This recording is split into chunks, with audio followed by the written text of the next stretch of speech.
চাওক এক দীঘলীয়া সময় আৰু সেই দীঘলীয়া সময়ৰ পিছত অনুষ্ঠিত হ'ব অসম অলিম্পিক সন্থাৰ নিৰ্বাচন আৰু এই নিৰ্বাচনটো যথেষ্ট গুৰুত্বপূৰ্ণ হিচাপে বিবেচিত হৈছে কাৰণ ইতিমধ্যে আপুনি উল্লেখ কৰিছে যে 22টা বছৰে নিৰ্বাচন হোৱা নাছিল তাত কেৱল সিলেকশ্যন হৈছিল আৰু যিসকল ক্ৰীড়া সংগঠক আছিল তেওঁলোকৰ এটা অভিযোগ আছিল যে যিসকল ৰাজনৈতিক নেতা তেওঁলোকে এই পদসমূহ দখল কৰে আৰু বছৰ ধৰি যিসকলে গ্ৰাছৰুট লেভেলৰ পৰা কাম কৰি আহে আৰু সেইসকল ক্ৰীড়া সংগঠক বঞ্চিত হয় কিন্তু এইবাৰ তাৰ বিপৰীত ছবি দেখিবলৈ পোৱা গৈছে যে যিসকল ক্ৰীড়া সংগঠক আছে অধিকাংশ ক্ৰীড়া সংগঠকে এইবাৰ এই নিৰ্বাচনত তেওঁলোকে অংশগ্ৰহণ কৰিছে তেওঁলোকে প্ৰতিদ্বন্দ্বিতা আগবঢ়াব আৰু ইতিমধ্যে আজি যিহেতু 11 বজাৰ পৰা এই ভোটদান আৰম্ভ হ'ব তাৰ পূৰ্বে কিছু সময় পিছতে প্ৰথমখন কাৰ্যনিৰ্বাহক সভা অনুষ্ঠিত হ'ব আৰু তাৰ পিছত এই যি তেওঁলোকৰ সেই সাধাৰণ সভাখন অনুষ্ঠিত হোৱাৰ পিছতে আৰম্ভ হ'ব ভোট গ্ৰহণ প্ৰক্ৰিয়া ইতিমধ্যে এই নিৰ্বাচন যথেষ্ট আকৰ্ষণীয় হৈ পৰিছে বিশেষকৈ যি উপসভাপতি পদ আৰু যি সাধাৰণ সম্পাদকৰ পদ সেই দুটা পদক লৈ যথেষ্ট আকৰ্ষণীয় হোৱা পৰিলক্ষিত হৈছে উপসভাপতি পদত দেখিবলৈ পোৱা গৈছিল যে কেইবাগৰাকীও ৰাজনৈতিক নেতা বিধায়ক মন্ত্ৰী তেওঁলোকে প্ৰতিদ্বন্দ্বিতা কৰিবলৈ আগ্ৰহ প্ৰকাশ কৰিছিলে তেওঁলোকে মনোনয়ন পত্ৰ তেওঁলোকে দাখিল কৰিছিল কিন্তু পৰৱৰ্তী পৰ্যায়ত দেখিবলৈ পোৱা গ'ল যে তেওঁলোকে যদিও প্ৰত্যাহাৰ কৰিম বুলি তেওঁলোকে প্ৰত্যাহাৰ কৰা নাছিল এক প্ৰকাৰ মুখ্যমন্ত্ৰী ডক্টৰ হিমন্ত বিশ্ব শৰ্মাই কালিৰ দিনটোত নিৰ্দেশ জাৰি কৰিলে যে যিসকল বিধায়ক আছে মন্ত্ৰী আছে তেওঁলোকে যাতে এই যি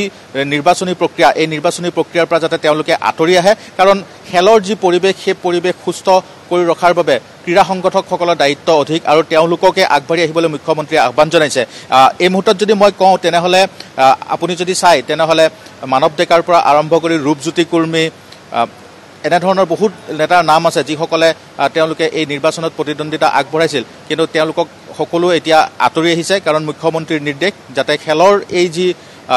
নিৰ্বাচন ইয়াত যাতে সংগঠকসকলে যাতে বিষয়ববীয়া হিচাপে নিৰ্বাচিত হ'ব পাৰে তাৰ বাবে নিৰ্দেশ দিছে আৰু বিশেষকৈ এই মুহূৰ্তত মই যদি কওঁ তেনেহ'লে আকৰ্ষণীয় হৈছে সাধাৰণ সম্পাদক পদৰ যিখন যুঁজ সেই যুঁজখন লক্ষ্য কোঁৱৰ আৰু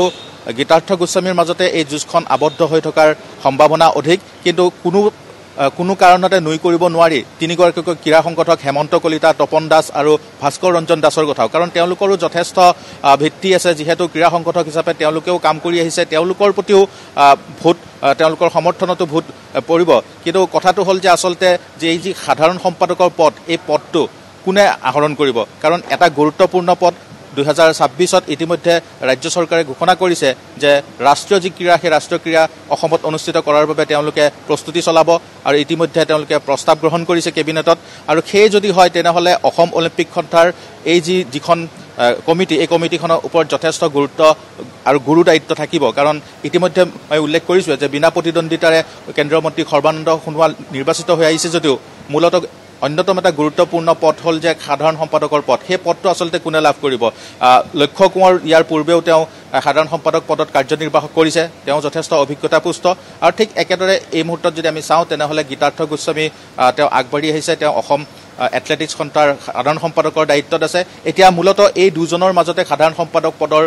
যি যুঁজ সেই যুঁজ অনুষ্ঠিত হোৱাৰ সম্ভাৱনা আছে সাধাৰণ সম্পাদকৰ পদ অতি আকৰ্ষণীয় হোৱাৰ সম্ভাৱনা আছে 22 বছৰৰ পিছত অনুষ্ঠিত হোৱা এই যি অসম অলিম্পিক সন্থাৰ সাধাৰণ নিৰ্বাচন সেই নিৰ্বাচন অতি আকৰ্ষণীয় হোৱাৰ সম্ভাৱনা আছে ইতিমধ্যে আপোনালোকক আমি দৃশ্য দেখুৱাইছো কেন্দ্ৰীয় মন্ত্ৰী সৰ্বানন্দ সোণোৱাল উপস্থিত হৈছে মন্ত্ৰী পীযুষ হাজৰিকা উপস্থিত হৈছে প্ৰাৰ্থীসকল ইতিমধ্যে উপস্থিত হৈছে ধীৰাজে বৰ্তমানৰ পৰিস্থিতি বা কেনেকুৱা ধৰণৰ পৰিৱেশে বিৰাজ কৰিছে জালান আউটডোৰ ষ্টেডিয়ামত সেই পৰিৱেশ দেখুৱালে পৰৱৰ্তী সময়তো আমি সংযুক্ত হ'ম ধীৰাজৰ সৈতে